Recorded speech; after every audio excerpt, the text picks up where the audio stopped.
ఒక వ్యక్తి ఉన్నాడు, గారడీ సీమోను. ఆయన ద్వారా కూడా చాలా కార్యాలు జరిగాయి. ప్రజలందరూ విభ్రాంతి పొందారు. పని బట్టి గారడీ సీమోను ఫిలిప్పు అనబడేటువంటి దైవజనుడి దగ్గర బాప్తిసం తీసుకున్నాడు. ఫిలిప్పు అనబడేటువంటి దైవజనుడిని ఎడబాయకుండా వెంబడిస్తూ ఉన్నాడు.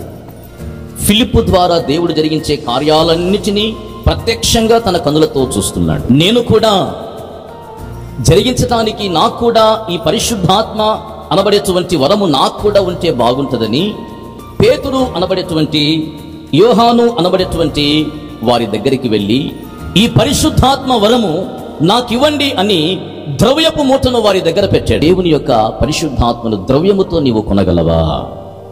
ఇది ద్రవ్యముతో కొంటే వచ్చేటువంటిది కాదు. నీ హృదయం ఘోర దుష్టత్వములో ఉంది అన్నారు. గారడీ సీమోను ఎవరు?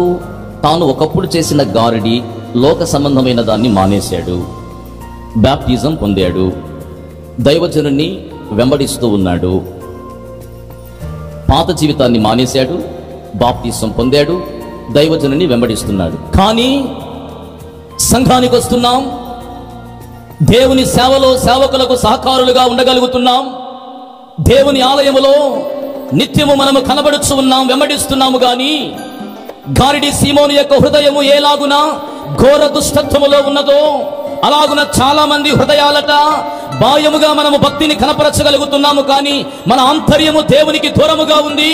మన అంతరంగములో దేవునికి చోటు కాకుండా గారడీ సీమోను యొక్క హృదయమట ఘోర దుష్టత్వముతో నిండి ఉంది.